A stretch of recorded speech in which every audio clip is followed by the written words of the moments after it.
যদি রসুলুল্লাহর আখলাককে এবং রসুলুল্লাহর সুন্নাতকে আপনি আপন করতে পারেন, তার ফজিলত আলাদা আছে। সুন্নাত মেনে চলতে গেলে ইজ্জত বেড়ে যায়। তো লম্বা চওড়া না করে আপনাকে একটা শর্টের ওপরে কথা শোনাচ্ছি। রসুলুল্লাহ একবার মক্কা থেকে দেখলেন যে রেজাল্ট ভালো হচ্ছে না, ইমানদার লোকের সংখ্যা বাড়ছে না। তখন একবার ভাবলেন যে পার্শ্ববর্তী কোনো শহরে যাই, যে ওখানকার লোককে যদি একটুখানি বুঝিয়ে টুঝিয়ে দিনের ব্যাপারে একটু রাজি করতে পারি। উনি চলে গেলেন 120 কিলোমিটার উত্তর পূর্ব দিকে একটা শহরটার নাম হলো তায়েফ। আবার জানেন আপনারা, এখন তো নতুন নিয়ম হয়ে গেছে সৌদি গভর্নমেন্টের, যে তায়েফ যেতে চাইবে তাকে আল্লাহ তাআলা না, সৌদি সরকার নিষেধ করবে না। আপনি মাত্র 30 রিয়াল দিয়ে একটা বাস ভাড়া করবেন, 50 জন লোক আপ ডাউন আপনাকে তায়েফ শহর দেখিয়ে দেবে। কোনখানে নবী বসেছিলেন, কোনখানে পাথর খেয়েছিলেন, কোন বাড়িতে বুঝাতে গেছিলেন, সব দেখিয়ে দিবে গাইড যারা আছে তারা। এখন তো দেখতে পাওয়া যাবে। রাসূলুল্লাহ গেলেন তাইফের মাটিতে, তাইফের মাটিতে গিয়ে বুঝালেন সাকিফ গোত্রের 3 ভাইকে। প্রথম দিন বললেন 3 ভাই এমন অকথ্য ভাষা ব্যবহার করলো যে রাসূলুল্লাহ বললেন, ঠিক আছে তোমরা আমাকে মানবে না, তো না মানতে গেলে তোমরা মানো নি এই কথাটা অন্যদেরকে বলিও না। আমি আর কাউকে গিয়ে যদি বুঝাতে পারি। এরা করলো কি, 3 ভাই সারাটা বেলার ভেতরে গোটা তায়েফ গ্রামের ভেতরে হুলিয়া করে দিল। একটা পাগলা এসেছে মক্কা থেকে, ভ্রান্ত কথা বলছে, আমাদের মাবুদগুলোকে পুজতে দেবে না, এক আল্লাহর ইবাদত করার কথা বলছে। খবরদার, এই পাগলার কথায় তোমরা কেউ সাই দেবে না, তোমরা এর থেকে সাবধান থাকো। এই করে করে করে করে 7ম দিনে আল্লাহ পাকের নবীকে তাইফ থেকে বিতাড়িত করার উদ্দেশ্যে সাকিফ গোত্রের যেটা সবচাইতে বড় নেতা, তার নাম হলো আব্দে ইয়ালিল সাকাফি। আব্দে ইয়ালিল সাকাফি এই আদেশ করলো এবং নিজের টোলার ছোট ছোট ছেলেপিলেগুলোকে বলল, এই লোকটাকে পাথর মার। পাথর মেরে তাড়তে তাড়তে তাড়তে তাড়তে একবারে আমাদের বাজার থেকে বাইরে, টাউন থেকে বাইরে করে দিয়ে তারপরে বাড়ি আসবি। ইতিহাস বলছে 3 কিলোমিটার রাস্তা নবীজিকে পাথর মারতে মারতে মারতে মারতে তারা তেড়ে নিয়ে গেছে। আল্লাহু আকবার। সেখানে গিয়ে আল্লাহ পাকের নবী এক আঙ্গুরের বাগানে, খেজুরের বাগানে গিয়ে বসলেন বিধ্বস্ত হয়ে। সাথে ছিল গোলাম। পিঠে পাথর পড়েছে, মাথায় পড়েছে, পেটে পড়েছে, পায়ে পড়েছে। এইরকম বিধ্বস্ত মানুষটা ওই জায়গাতে বসে আছে। ওই বাগানের ভেতরে ওতবা আর ওতাইবা, এই 2 জনদের বাগান। এরা মুশরিক, এদের বাড়ি মক্কা। এরা তখন ওদের চাকরকে বলছে, এই চাকর শুন। চাকরটার নাম হলো আদ্দাস। আদ্দাসকে বলছে, এই যে একগুচ্ছ খেজুর তোকে আঙ্গুর দিলাম, আঙ্গুরটি নে, আর নেয়ার পরে ওই যে আমাদের বাগানের কোনায় বসে আছে একটা লোক বিধ্বস্ত হয়ে মার খেয়ে পাথর খেয়ে, ওই লোকটাকে যে দে। মুশরিক হলেও মানবিকতা ছিল, আঙ্গুরটি দিয়ে বলল লোকটাকে খেতে দে, একটু শরীরে বল পাবে, একটু ভরসা তৈরি হবে, একটু পানি খাবে, যা দে। আদ্দাস করলো কি, ওই খেজুরের গুচ্ছা কটাকে একটা বাসনে করে নিয়ে এসে নবীজি বসে আছেন গমগীন হয়ে, ওই জায়গাতে তার সামনে রেখে দিয়ে বলছেন, এ বিদেশি, একটু খাও, ফলগুলো মুখে দাও, একটু শরীরে শক্তি হোক। তোমাকে মেরেছে এটা আমি জানি, আমি দেখেছি। তুমি ওগুলো দুঃখ ভুলে যাও, এই খেজুরগুলো, এই আঙ্গুরগুলো কটা খাও, গায়ে বল হবে। রাসূলুল্লাহ বললেন, কথা ঠিক। খাই। একটা আঙ্গুরকে এমনি করে ছুটিয়ে মুখে দিতে যাওয়ার আগে উনি বলছেন বিসমিল্লাহ। ফল খাওয়ার আগে, দানা খাওয়ার আগে কি বলতে হয়? বিসমিল্লাহ, আল্লাহর নাম নিয়ে শুরু করছি। এই কথাটা যেমনি শুনতে পাওয়া সামনের খ্রিস্টান গোলাম, নাম কি তো আদ্দাস, যখনই শুনল এই লোকটা মক্কা থেকে এসেছে, খাওয়ার আগে বিসমিল্লাহ বলছে, তখনই সাথে সাথে বলছে হাজিহি কালেমাতুন লা ইয়াকুলুহা আহলু হাযাল বালাদে। আপনি খাওয়ার আগে যে শব্দটা ব্যবহার করলেন, এখানকার লোকেরা নিজের খাওয়া দাওয়ার আগে এমন শব্দ ব্যবহার করে না। এমনি মুখে দিয়ে দেয়, এমনি মুখে দিয়ে দেয়। বিসমিল্লাহ কথাটা এখানকার লোক ব্যবহার করে না, বলে না। রসুল্লাহ শুনলেন, শোনার পরে তখন বলছে, তুমি তোমার বাড়ি কোথায়? তো বলছে আমার বাড়ি হলো নাইনাওয়া। আচ্ছা, তোমার বাড়ি নাইনাওয়া, যেখানে আমার ভাই ইউনুস আলাইহিস সালাতু ওয়াস সালামকে নবী হিসাবে প্রেরণ করা হয়েছিল, ওই নাইনাওয়া? এটা কথা তো সত্য। নবী ইউনুসকে ইরাকের একটা টাউন, তার নাম হলো নাইনাওয়া, সে নাইনাওয়া শহরে পাঠানো হয়েছিল। তো রসুল্লাহ যখন ওকে বলছে তোমার গ্রামের নাম কি, বলে নাইনাওয়া, তখন রসুল ওকে জবাব দিয়ে বলছেন ওই নাইনাওয়া, যেই নাইনাওয়াতে আমার ভাই নবী ইউনুস আলাইহিস সালাতু ওয়াস সালামকে আল্লাহ তাআলা প্রেরণ করেছিলেন নবী হিসাবে। মুস্কি হেসে আদাস তখন বলছেন, জি জি জি জি জি, ওই গ্রাম, ওই নাইনাওয়া গ্রামের আমার বাড়ি। তা আপনি কেমন করে চিনলেন আমাদের নবী ইউনুস আলাইহিস সালাতু ওয়াস সালামকে? উনি তো অনেক দিন আগে গত হয়ে গেছেন। তখন নবীজি বলছেন, তুমি জানো আল আম্বিয়া ও বানুল আল্লাহতে, আম্বিয়ারা কি হয়, একে অপরের সঙ্গে তাদের রিশতা হলো ভাই ভাই। বাপের দিক দিয়ে আমরা সবাই এক, আর মায়ের দিক দিয়ে আমরা সবাই আলাদা। বাপ হলেন কে? তো আদম। আর এদিক দিয়ে তিনি বলছেন বাপের সূত্রে সবাই আমরা এক, ওই ভাই হলাম। আর ওর মা আলাদা, আমার মা আলাদা, এই জন্য বলছি তিনি আমার ভাই। ভাইকে আমি কি দিয়ে জানলাম?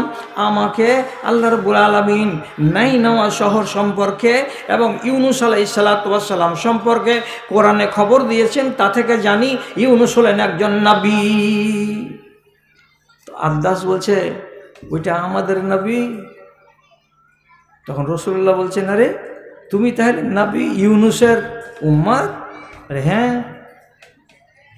এতটুকু কথা দুজনে আদান প্রদান হলো। আর আদান প্রদান হওয়ার পরে এইবার যে এই বাক্যটা হয়ে গেল যে কথা আপনি বলছেন এটা তো এই দেশের লোক বলে না, তখন নবীজি বলছেন আনা নবিয়ুন।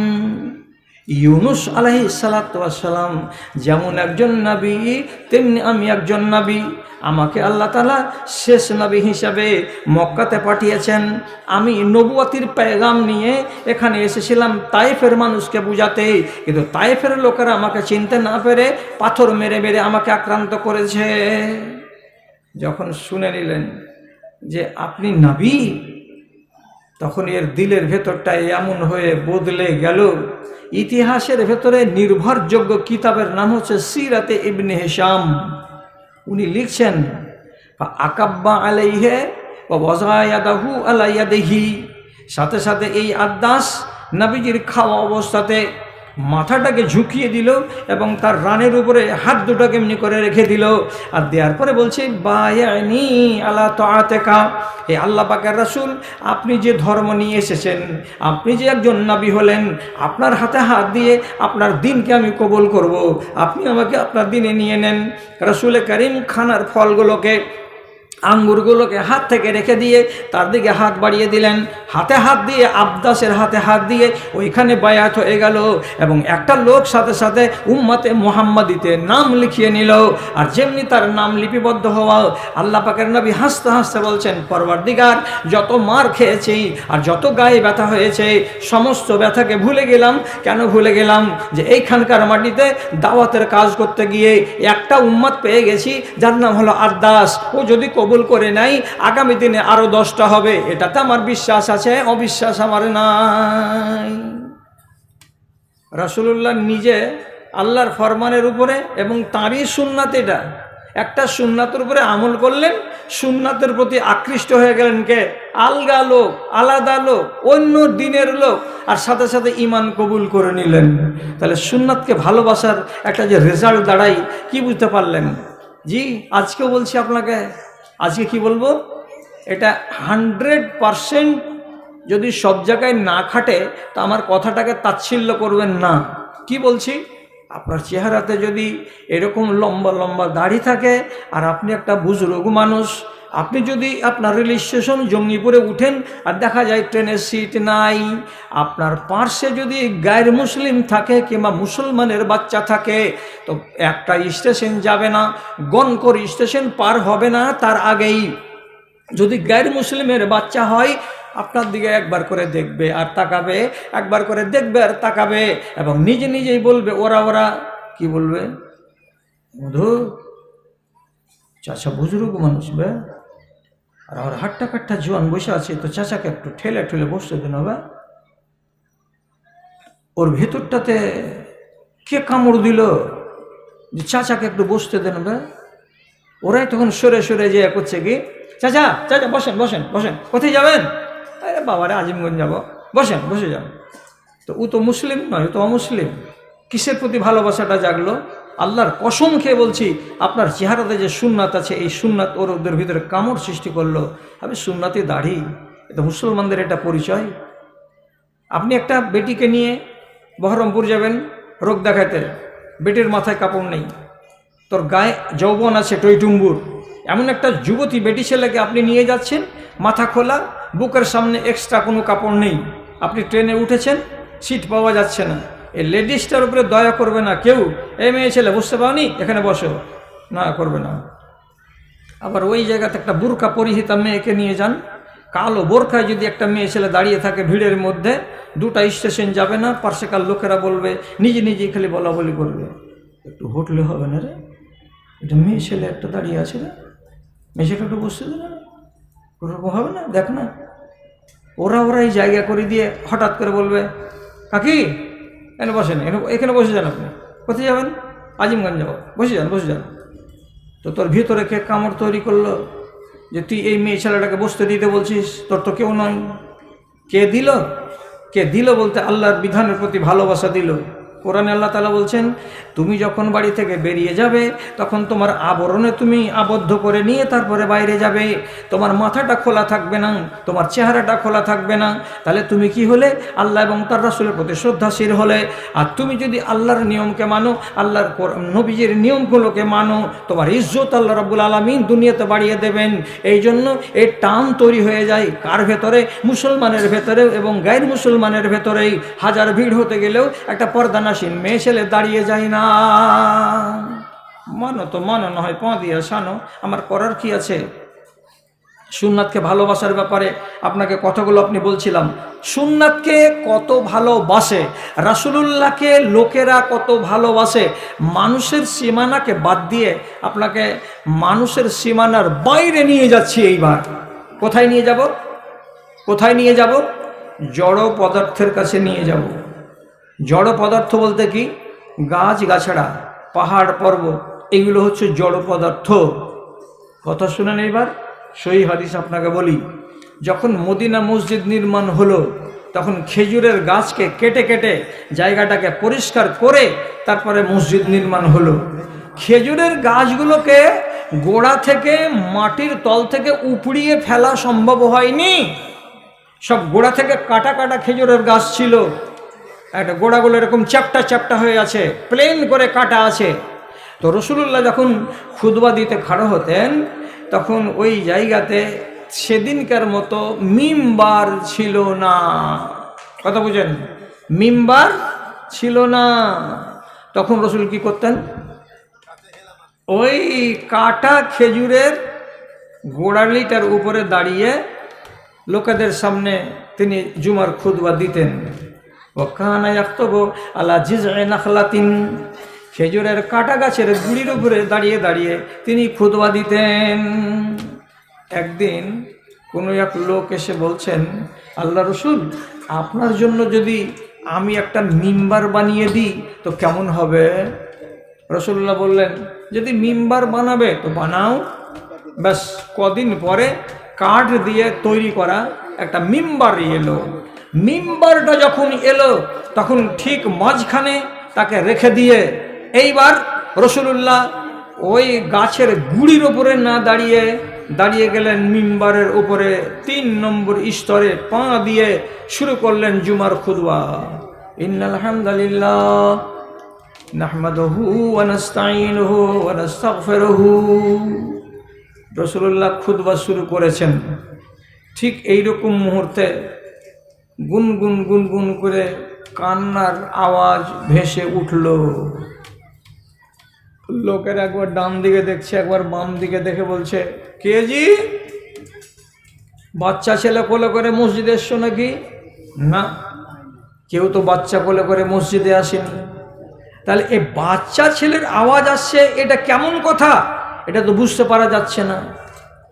আবার রাসূলুল্লাহ কথা বলছেন, তো ওই আবার গুনগুন গুনগুন করছে। হাদিসে কি এসেছে? লাহু হানিনুন কাহানিনিল এবেলে, উটের গোড়া থেকে তার বাচ্চাকে যদি সরিয়ে দেওয়া যায়, উটের গোড়া থেকে তার দুধের বাচ্চাটাকে যদি দূরে আড়ালে কেউ করে দেয়, তো উট যেমন করে কান্না করে, ঠিক সেই রকমই উটের কান্নার মতো আওয়াজ পাওয়া যাচ্ছে। রাসূলুল্লাহ কিন্তু বুঝে নিয়েছেন ব্যাপার গোলমাল। কান্নার আওয়াজ কোথা থেকে আসছে? এই খেজুরের গাছের গুড়ি থেকে আসছে, কাটা তন থেকে আসছে। তখন আল্লাহ পাকের নবী কি করলেন? এই মিম্বার থেকে নেমে গেলেন, 3 হাত দূরে চলে গেলেন। যাওয়ার পরে সহিহ হাদিস, ফাহাতা জানাহু, গেলেন, গিয়ে ওই খেজুরের টনাটাকে, গোড়ালিটাকে 2 হাত দিয়ে এইরকম করে ধরলেন। আর ধরার পরে রাসূলুল্লাহ মুখে মুখে কি যেন বলতে লাগলেন, কি যেন বলতে লাগলেন। ও গুড়ি, তুমি চুপে যাও, বেশি কান্নাকাটি করিও না। এতদিন মিম্বার ছিল না বলে তোমার উপরে পা দিয়ে আমি খুতবা দিচ্ছিলাম, এখন সুন্নতি তরিকায় মিম্বার চলে এসেছে, মিম্বারের উপরে খুতবা দিচ্ছি, তুমি কান্নাকাটি করিও না।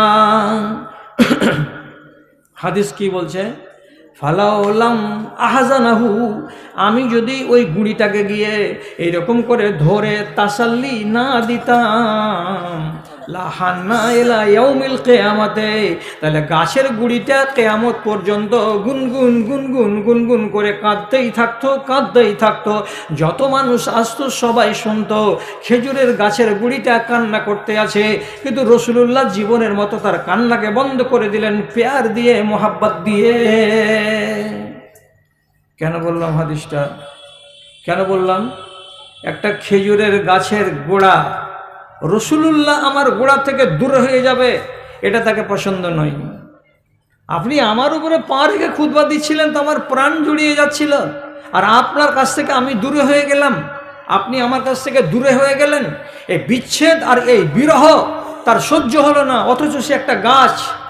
আর এতখানি যদি মোহাব্বত আর এতখানি যদি ভক্তি দেখাতে পারে একটা জড় পদার্থ, তাহলে তার তুলনায় আমরা জ্ঞানীগুণী মানুষ, আমাকে কতটা ভক্তি আর কতটা শ্রদ্ধা আল্লাহ পাকের নবীকে দেখাতে হবে, আপনি নিজে আন্দাজ করে বলুন তো।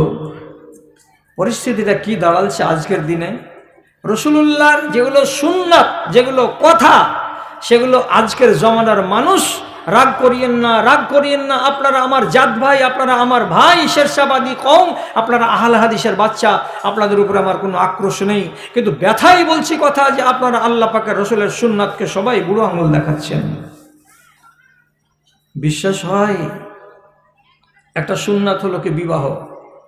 রাসূলুল্লাহ বলছেন বিবাহ আমার সুন্নাত, এবং আল্লাহ তাআলা কোরআন মাজিদের ভেতরে বলেছেন পৃথিবীতে আমি যত নবী পাঠিয়েছি সমস্ত নবীর স্ত্রী ছিল এবং তাদের কি ছিল? বাল বাচ্চা ছিল। সব নবী, কেউ পেয়েছে 80 বছর বয়সে ছেলে, নবী ইব্রাহিম, কেউ পেয়েছে 70 বছরের বয়স, বৃদ্ধ বয়সে ছেলে, সে হচ্ছেন হযরতে জাকারিয়া। কিন্তু ছেলে পিলে বাল বাচ্চা সব নবীরই ছিল, শুধু হযরতে ইয়াহইয়া আলাইহিস সালাম বিবাহ করেননি এবং হযরতে ঈসা আলাইহিস সালাম বিবাহ করেননি, বাকি সমস্ত নবী বিবাহ করেছেন। বিবাহটা কি? রাসূলুল্লাহর সুন্নাত। তাহলে রাসূলের যদি বিবাহ করাটা সুন্নাত হয়, তো তিনি যেভাবে আমাকে বিবাহ করতে বলেছেন সেভাবে করলে সুন্নাত হবে, আর তিনি যেভাবে বলেননি সেভাবে বিবাহ করতে গেলে এটা সুন্নাতি বিবাহ হবে না। এটা তো ঠিক? এত গোলমাল আছে কিছু? কোনো গোলমাল নেই। তাহলে আমি আপনাকে বলছি, আপনাকে মানে কি? আপনি আমার সামনে আছেন বলে আপনাকে বলছি, বলাটা আপনার মতো সকল মুসলমান জাতিকে বলছি, আমার পশ্চিমবাংলার সমস্ত ভাই বেরাদারকে বলছি, এটা একাই আপনাকে বলি না আমি। কি কথা? পহিলা তরিকা, যেমন বউ দেখার বিষয়টা আছে। রাসূলুল্লাহ বলেছেন যাকে বিয়ে করবে তাকে তুমি দেখে নাও। কাকে বলেছেন? যে বিবাহ করবে সে যেন পাত্রীকে দেখে নেয়। কিন্তু বললেন কাকে? যে বিবাহ করবে তাকে। এবার আপনি ইনসাফ করে বলেন, আপনি নিজে গেলেন বউ দেখতে। আপনি কে? ওই যে আমি ছেলের বাবা। আপনার সাথে এই দুটাকে, এটা আমার বড় জামাই, আর এই বাম দিকেটা এটা কে? ওই যে আমার এটা বন্ধু, একসাথে বসে বসে চকে চাটা খাই, একে নিয়ে আসলাম। আপনারা তিনজন যে মেয়েটাকে দেখতে এলেন এখানে, তো চিন্তামণিতে যার বাড়ি গেলেন, 3 প্লেট খানা তো খেয়ে নিলেন, বেটিটা এলো তো আপনি দেখে নিলেন। এবার প্রশ্নটা হলো যে আপনার এইভাবে মেয়েটাকে দেখা, এটা কি সুন্নতি তারিকা হলো? যদি আপনার কাছে ইনসাফ বলে কথা থাকে, ইনসাফ বলে, তাহলে আপনি আমাকে জবাব করুন এখানে বসে বসে। রসুল বলছেন যে বিবাহ করবে তুমি দেখে নাও। তো যে বিবাহ করবে সে তো নাই, আপনারা 3 জন বিবাহ করবেন নাকি? কেউ করলে একজনই করবেন, তো বাকি 2 জনকে কেন আনলেন? আপনি বাপ হয়েছেন তার জন্য আপনি চলে আসবেন বউ দেখতে, আপনার জন্য অনুমতি নেই যে আপনি তাকে দেখতে যান। কেন নেই? বাপ হে, আমার উপরে রাগ করিয়েন না, আপনার আমি হাত ধরে বলছি, আপনি যে নারীটাকে দেখতে এসেছেন বেটার জন্য, সে নারীটা যদি আপনার চোখে লেগে যায়, মনে বসে যায়, তো বাড়ি গিয়ে যদি আপনি বলেন আমজাদ রে তুই বাদ দে বেটা, আমি এটাকে বিয়ে করে নিই, আপনার বিবাহ করা না যায় না যায়? হ্যাঁ না বলুন, জায়েজ তো? বাড়িতে একটা আছে, আপনি আর একটা বিয়ে করবেন, আপনার জন্য তো না জায়েজ নয়। তাহলে আপনি কেন দেখতে গেলেন এই মেয়েটাকে? কেনর প্রথম নম্বর জবাব হলো এইটাই যে আপনার কাছে যে আল্লাহর রসুল বলছেন তুমি যাও, তুমি বিবাহ করবে, আর চলে গেলেন আপনি আর আপনি আর আপনি, আপনারা 3 জন। তাহলে সুন্নাতকে কচু দেখানো হলো না? আপনারা সবটি লোক বলবেন এগুলো কথা এই যুগে বিকাবে জিমুলি সাহেব, এই যুগে বিকাবে না তো সৌদি আরবের মাটিতে কি করে বিকাচ্ছে? হাত কেটে নিতে হবে চোরের। আপনি বলবেন এগুলো কথা কি এই যুগে চলে? তো সৌদি আরবে হাত কেটে নিচ্ছে, চলছে কি করে? ব্যভিচারে যদি ধরা পড়ে বিবাহ করার পর কোনো নর নারী যদি ব্যভিচারে ধরা পড়ে, তাহলে কোমর পর্যন্ত মাটিতে গেড়ে দিয়ে তাকে পাথর চালিয়ে চালিয়ে চালিয়ে চালিয়ে 40-45 মিনিট ধরে পাথর মেরে মেরে তারপরে তার জান কবজ করা হচ্ছে। কোথায়? সৌদি আরবের মাটিতে। আপনি বলবেন এগুলো কথা কখনো চলে? ও চালাতে পারছে বলে ব্যভিচার নেই, আপনি চালাতে পারেন না, তার জন্য প্রত্যেক মাসে 3টা করে পালিয়ে যাচ্ছে বেটি ছেলে, হিসাব আছে? অথচ রসুল্লাহ বলছেন আমার কথাটা যদি তোমাদেরকে মানতে কষ্ট হয়, তাহলে জানতে হবে তোমার ইমান ড্যামেজ আছে, আর আমার কথাটাকে যদি তোমার মানতে মোহাব্বত লাগে, তাহলে জানতে হবে তোমার ইমান জাগ্রত হয়ে আছে। রসুল কি বলেছেন? খায়রুন নিকাহে বারকাতান আইসারহু, যে বিবাহতে যত কম খরচ করা হবে সে বিবাহতে তত বেশি বরকত দেওয়া হবে। যে বিবাহতে যত কম খরচ করা যাবে, যত কম খরচ হবে, তত ওই বিবাহতে নবীজি বলছেন বরকত হবে। আপনাকে এবার বলি, আপনি আপনার নিজের ছেলের বিয়ে লাগালেন, ছেলে যখন বিয়ে করতে গেল তো 4খানা বোলেরো নিল, আর 1খানা বোলেরোকে ফুল দিয়ে ড্রেসিং করে সুন্দর ডিজাইন করে নিয়ে তাতে চড়ে গেল বিবাহ করতে। ছেলে কি করে? দিল্লিতে পাইলিংয়ের কাজ করে। কত টাকা পাই? তো মাসে 30,000 টাকা করে পাই, খাওয়া দাওয়া করে 20,000 টাকা মাসে, 3-20-60,000 টাকা 3 মাস পরে এনেছে। আর আনার পরে ছেলে বিবাহ করতে বসেছে কেমন করে? বউটাকে যে নিয়ে আসবে তো ফুলের সজ্জায় সজ্জিত করে সে গাড়িতে নিয়ে আসবে। এই খেপা, ভুটভুটিতে তোর বহু আসলে বহু নাপাক হয়ে যাবে।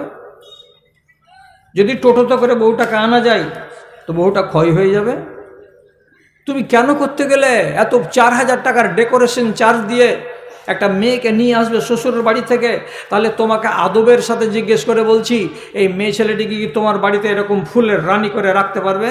পারবে না তো। এদিন তোমার বাড়ি থেকে মার বাড়ি যাবে, আর মায়ের বাড়ি থেকে তারপরে 3 দিন পরে যেমনি তোমার বাড়িতে আসবে, তোমার মাই বলবে গোবরখানি তুললি গে মাবিয়া। গোবর যদি তোমার বাড়িওয়ালি না তোলে তো তোমার বাড়িওয়ালিকে শুধু এমনি করে খুঁতাইবে কে? তো তোমার মা। তোমার ওই স্ত্রীটাকে গোবর ঘাঁটতে হবে, তুমি তো জানো। তাহলে তাকে ফুল সাজানো গাড়ি দিয়ে নিয়ে আসলে কেন? তুমি কি মনমোহন সিংয়ের ভাগনা? বিচার করা উচিত ছিল যে আমি এই টাকাটা কোথায় লাগাচ্ছি।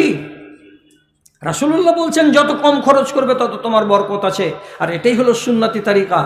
একটা মেয়ে ছেলে রসুলের মজলিসে এসে বলছে, একবারে সরাসরি সহিহ হাদিস, রসুল আমার জানটা আপনাকে আমি দান করে দিলাম, আপনি আমাকে নিয়ে বাড়ি চলেন। আমি আমার দেহটা আপনাকে দান করে দিলাম, ওয়াহাবতু লাকা নাফসি, আমার দেহ আপনাকে দান করে দিলাম। তো রসুলুল্লাহকে আল্লাহ তাআলা পাওয়ার দিয়েছেন কতটা।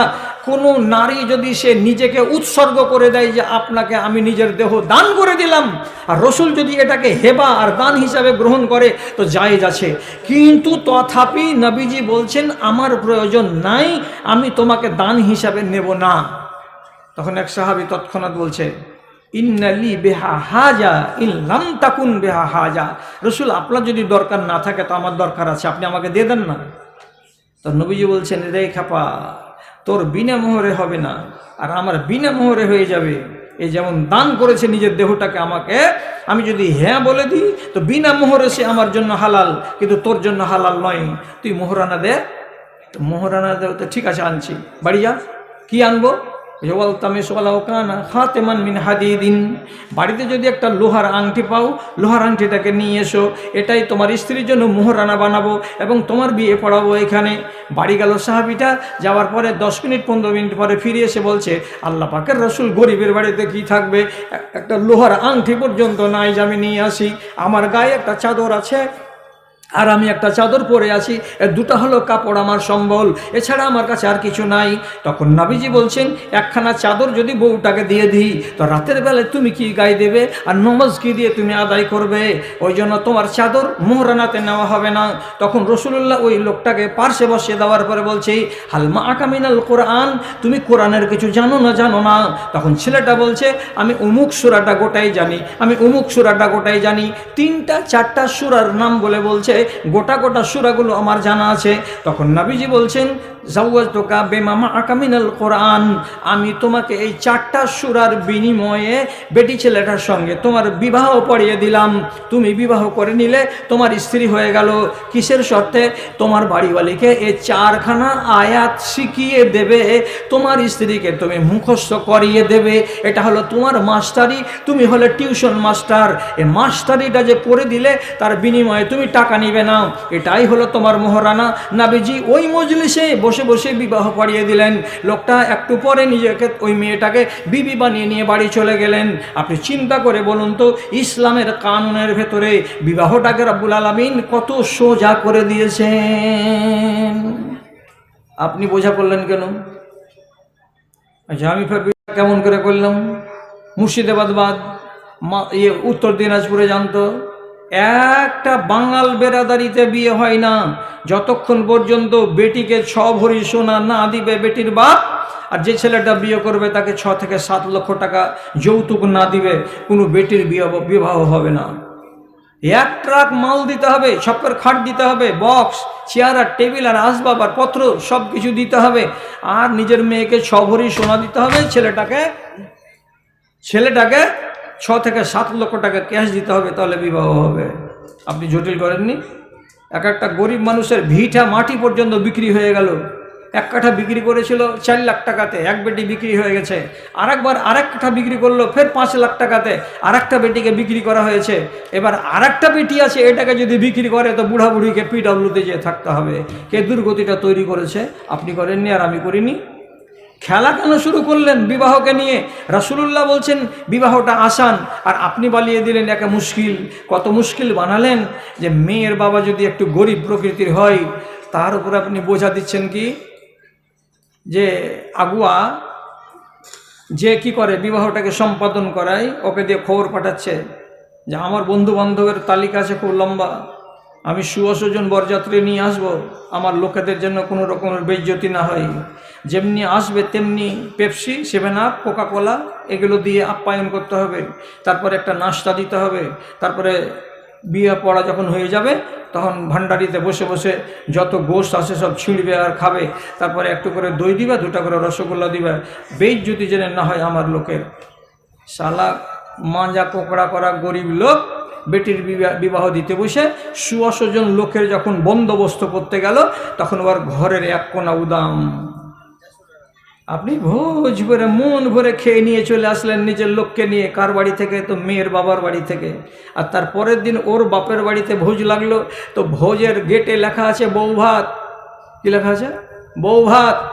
এটা হলো ওয়ালিমা। অ্যাকচুয়ালি আলেমকে জিজ্ঞেস করেন, এটা হলো ওয়ালিমা। আর ওয়ালিমার দাওয়াতের নাম আপনি রাখলেন কি? বউ ভাত। বউয়ের নামে ভাত দিলেন, গাঁলাকে খেতে দিলেন, এলো অনেকগুলো লোক এলো, আর খাওয়া দাওয়া করার পরে একখানা করে প্লাস্টিকের কাঠি এমনি করে দাঁতে ঢুকাচ্ছে, আর মাংসগুলোকে বের করে করে থুতু থুতু করে ফেলছে, এক পা দুপা করে হাঁটছে। 10 পা যেতে নেই, গেটের কাছে দেখছি মোহরিল বসে আছে, দুটা দুদিক থেকে চেয়ারের টেবিল নিয়ে, আর তাকাইছে আর বলছে, চাচা বাইরে যেয়ে তুমি গোশ ছুটাও, দাঁতের মালটা ঝাড়ো আগে। কি করবে? লাজে পড়ে তখন ওকে 200 টাকা 500 টাকা লিখে দিতে হচ্ছে। টাকা দিলাম, কি করে দিলাম? বিবাহ খেয়ে টাকাটা দিলাম। আপনি নিজে বলুন কতটি টাকা আপনার বাড়িতে খেয়েছি? বড় জোর যদি হোটেলের রেট ধরা যায় তো 120 টাকা খেয়েছি। কোথাকার 2টা পচা রসগোল্লা, আর কোথাকার একটু টক 1 চামচ দই, আর তাতে এমন বুড়া গরুর মাংস যে টানতে টানতে যখন ছিঁড়তে পারিনি তো গট করে গিলে নিয়েছি, এতে এতটি ভাত খেয়েছি। তার ফি কতটি লাগলো আপনাকে? 500 টাকা। লোকটা আপনাকে দোয়া দিয়ে যাবে না বিড়ি বিড়ি করে গাল দিতে যাবে? আপনি হিসাব করে বলবেন সকালে। অথচ যারা ওয়ালিমার দাওয়াত খায় তারা দোয়া দিয়ে যায়। কিসের দোয়া? তোমার সংসারে যেন আল্লাহ তাআলা সুখ দেয়, এই দোয়া। আপনি দোয়া পাবেন। যে কাজটা আপনি করলেন, এটা কাজ করতে গেলে কি দোয়া পাওয়া যায়? সুন্নাতকে বুড়ো আঙুল দেখাতে গেলে আপনার পরিণাম খারাপ হবে, এটা নিশ্চিত কথা। আপনি লিখে নেন।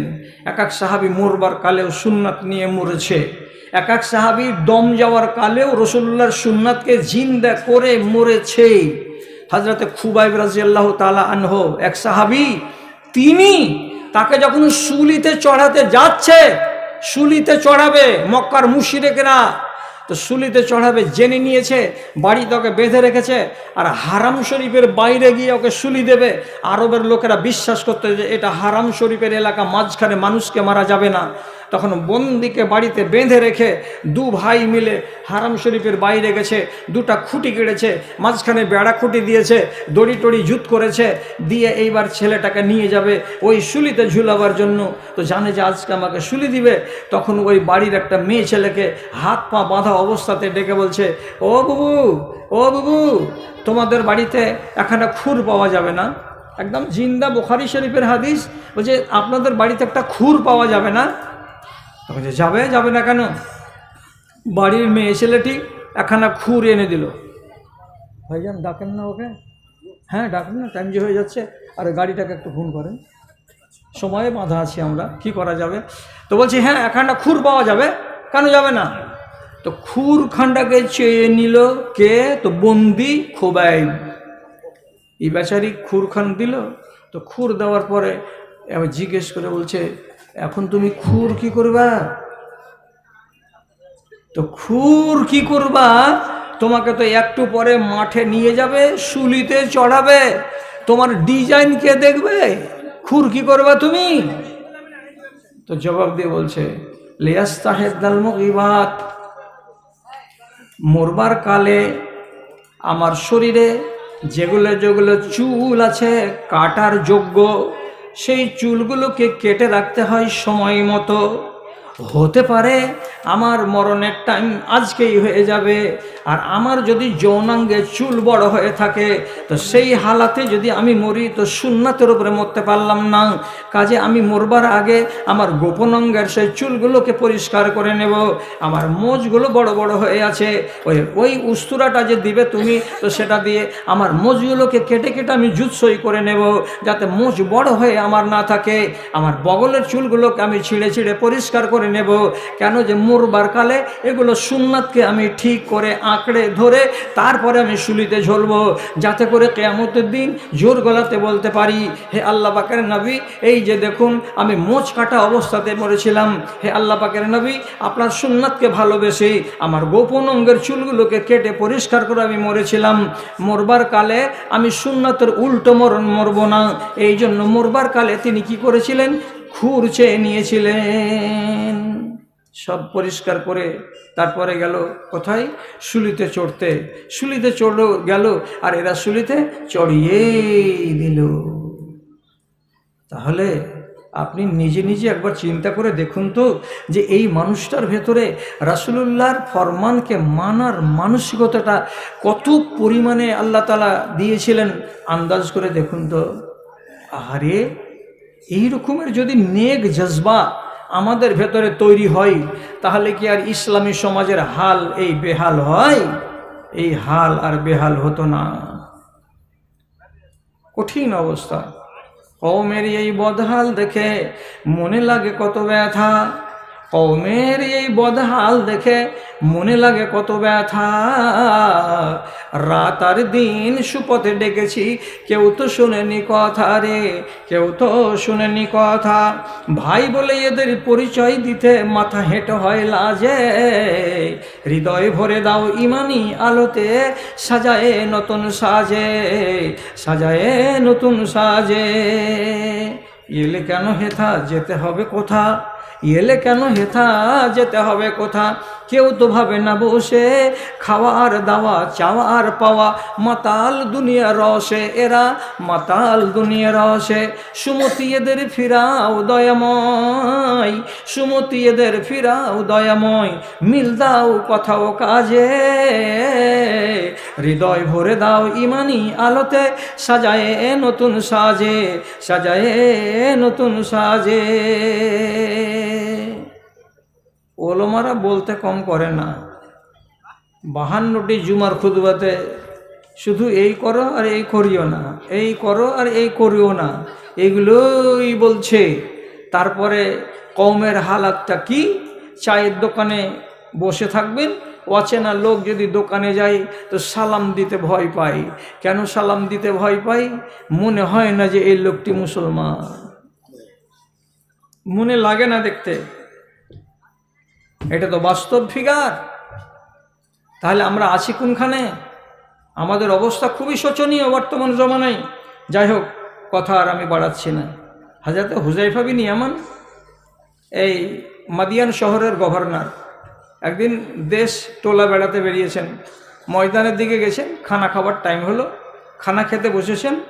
তো হাত থেকে একখানা মাংসের টুকরা মুখ থেকে ছুটে জমিনে পড়ে গেল। যেমনি জমিনে পড়ে যাওয়া, উনি করলেন কি, ওই মাংসের টুকরাটাকে উঠিয়ে নিয়ে এমনি করে মুছে মুছে আবার দাঁত দিয়ে কামড়ে ওই মাংসটাকে খেয়ে নিলেন।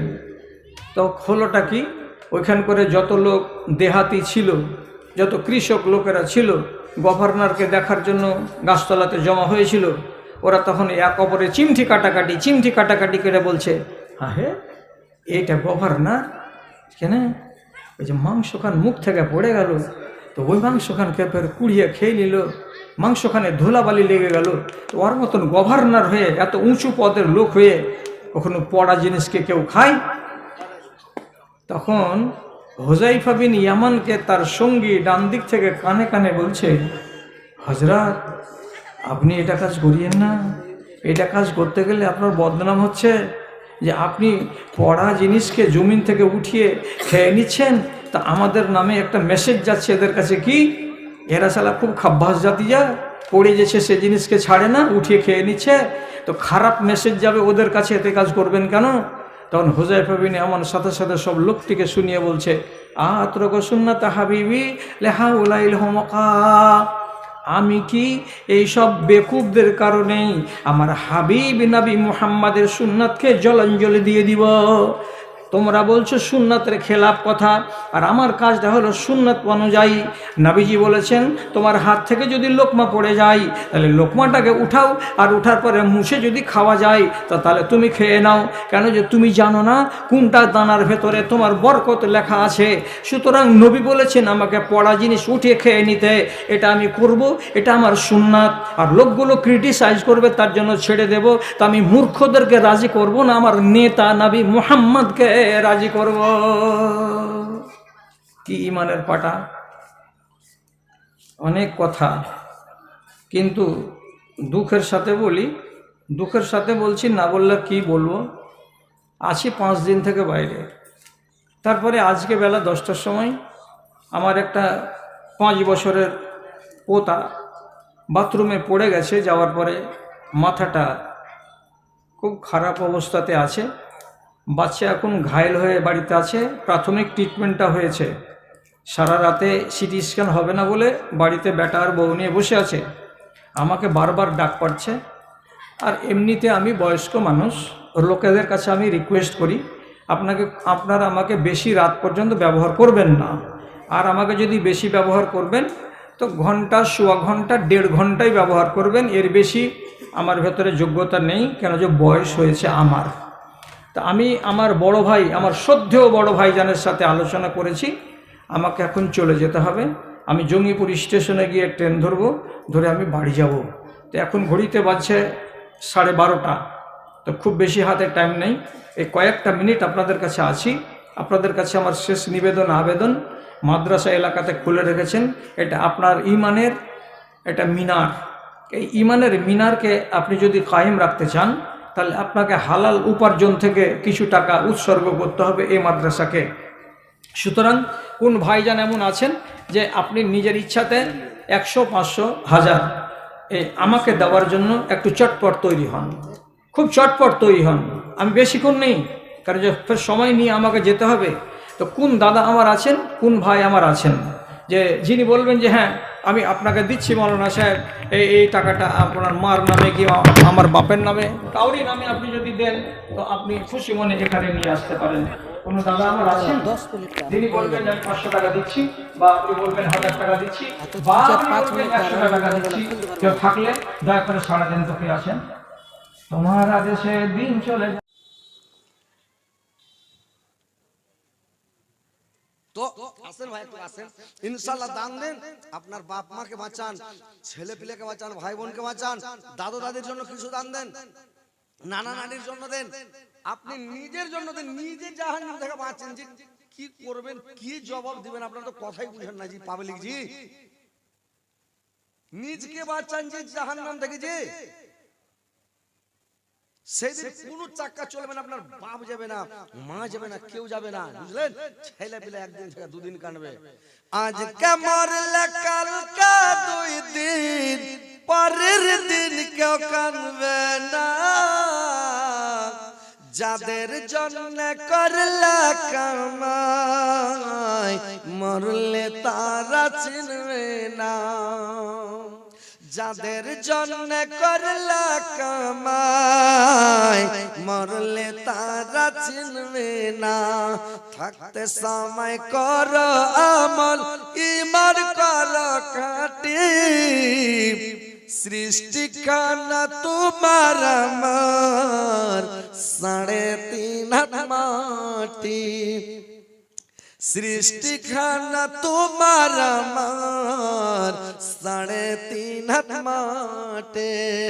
এত কষ্ট করে তুমি করছো সাদের বাড়ি, সেই বাড়িতে ঠাই হবে না, যেতে হবে ছাড়ে। সেই বাড়িতে ঠাই হবে না, যেতে হবে ছাড়ে। মোহ মায়ার কালে তুমি রবের বিধান হইল না, পাপ পুণ্যের হিসাব নিবে একদিন মালিক রব্বানা। পাপ পুণ্যের হিসাব নিবে একদিন মালিক রব্বানা।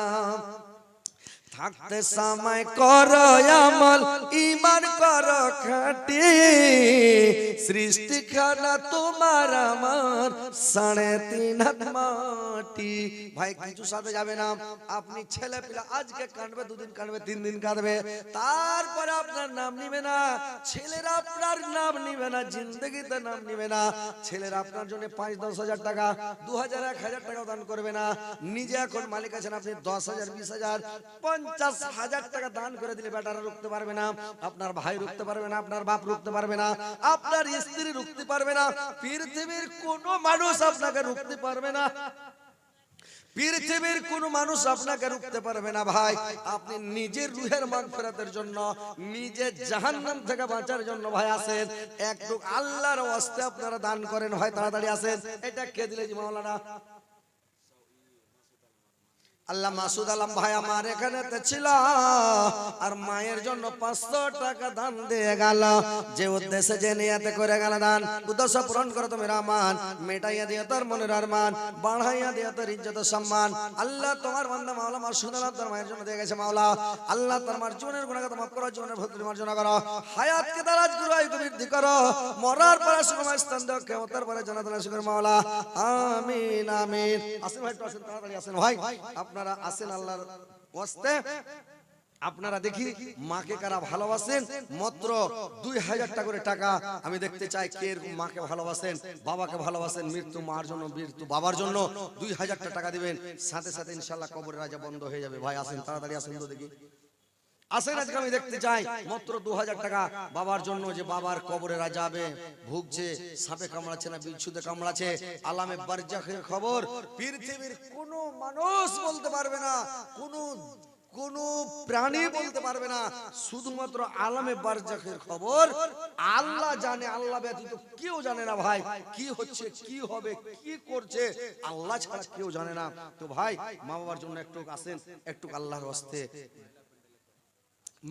মহিলা পিতার ফোন কাছে যেমন না, এই মা বোনেরা তোমাদের কাছে লোক যাচ্ছে, তোমরা একটু দানগুলো দিয়ে পাঠাও। আমি মুসাফির মানুষ, অনেক দূর থেকে এসেছি, ইন্ডিয়ার শেষ, ভারতের শেষ মাথা, বাংলাদেশের বর্ডারের কাছ থেকে এসেছি, একদম পূর্ব দিকে বাংলাদেশের বর্ডার, এই বাংলাদেশের বর্ডার তারবেড়ার গোড়া থেকে এসেছি, ওখানে আমার বাড়ি।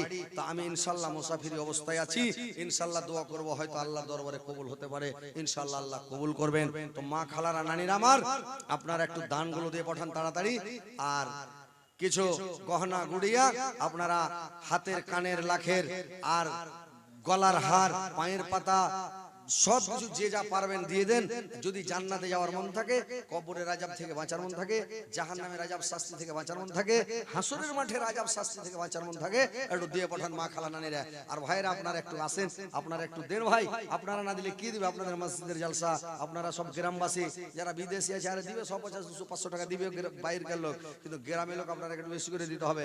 আপনারা উঠে আসেন না ভাই, দেরি কেন করছেন? আল্লাহ তোমার একজন বান্দা, আল্লাহ গুম নামে আল্লাহ 1500 টাকা দান করেছে, আল্লাহ 15 লক্ষ বলে গ্রহণ করো, আল্লাহ 15 কোটি বলে গ্রহণ করো।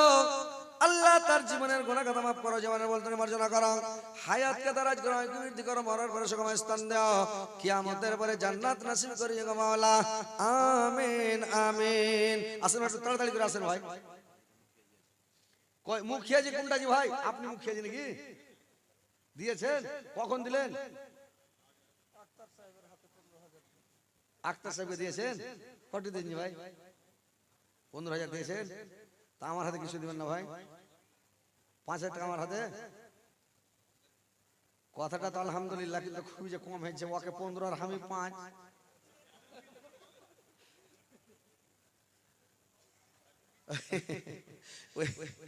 মাইয়া লোক গালা কি করে, যেটা ছোট মুলবি মিডিয়াতে ভাইরাল হয়ে যাবে, তখন সবাই পাছা চলে কব না যাক আলহামদুলিল্লাহ। তো যাক কিছু বাড়িয়ে না না, এই মিডিয়া চলে যাবে কিনা, তো যেগুলো পাছা জ্বলা লোক আছে ওর পাছা জ্বলা খাক করে দেবে, বুঝতে পারছেন? কোচি পরে কোচি, তো কিছু আর বাড়ান। আচ্ছা 15 অর্ধেক হাঁকে দেন, 7,500 দেন, তো 5,000 করলেন না 2,500 টাকা না, তার 2,500 টাকা 7,500 করে দেন। নারে তাকবীর, আল্লাহু আকবার, কই ভাই, নারে তাকবীর। মুখিয়াজি সাহেব একবার 15,000, এখন 2,500, 22,500 নাকি? আমিন আলহামদুলিল্লাহ রাব্বিল আলামিন ওয়ালা কাবাতাল মুত্তাকিনা সালাতু ওয়াসসালামু আলা রাসূলিল্লাহ মুহাম্মাদ ওয়া আসহাবিহি আজমাইন। আল্লাহ আমার ভাইজান মুখিয়াজি সাহেব আল্লাহ 22,500 টাকা দান করেছে মাওলা, আল্লাহ 22 লক্ষ 22 কোটি বলে গ্রহণ করো। আল্লাহ মুখিয়াজি সাহেবের জীবনের গুনাহ কথা maaf করো, জীবনের ভুল ত্রুটি মার্জনা করো, আল্লাহ তার হায়াতকে দারাজ করো, বৃদ্ধি করো, আল্লাহ দুনিয়াতে তাকে ভালো রাখো, সুস্থ রাখো, তাকে ইজ্জত দাও, সম্মান দাও, পজিশন দাও, আল্লাহ সারা জীবন যেন মুখিয়াজি হয়ে থাকে, আল্লাহ তাকে ইজ্জত তার বাড়িয়ে দাও, সম্মানকে বাড়িয়ে দাও, আল্লাহ দুনিয়াতে সুখ রাখো, শান্তিতে রাখো, ইমান আমানের সাথে রাখো, আল্লাহ তাকে খাঁটি নামাজি দিনদার পরেজগার বানিয়ে দাও মাওলা। রব্বানা তাকাব্বাল মিন্না ইন্নাকা আনতাস সামিউল আলিম ওয়া তুব আলাইনা ইন্নাকা আনতাত তাওয়াবুর রহিম। আমিন আমিন আমিন। তোর বান্দা যে হাত তুলেছে তোর দরবারে, তোর রহমতের ভিক্ষা আমাদের মাওলা দে, তোর রহমতের ভিক্ষা আমাদের মাওলা দে, তোমারে দয়া কদম অন্তরে রাখি সদা, পাপী দাবি বান্দা মর এই যে সংসারে, তোর রহমতের ভিক্ষা আমাদের মাওলা দে, তোর রহমতের ভিক্ষা আমাদের আমাদের মাওলা দে। আসেন ভাই তাড়াতাড়ি আসেন, দেরি করেন না ভাই। তো যাক আলহামদুলিল্লাহ, যদি কেউ দেন একটা মিনিট দিলে দেন, না তো একদম ছেড়ে দিছি একবারে শেষ। আসেন ভাই, কেউ দিবেন? আমার হাতে যদি দিতে চান না, আমার টাইম শেষ, আজরাইল চলে এসছে, বুঝতে পারলেন? তো हजरत गिरामी बंगाल के टॉपर खतीब हजरत मौलाना बदरुद्दुजा साहब नदवी शमसी मालदा तशरीफ रखते हैं। बहुत से किताबों के मुसन्निफ हैं, बड़ी अच्छी आवाज़ है, कुरान और हदीस की रोशनी में तकरीर करते हैं।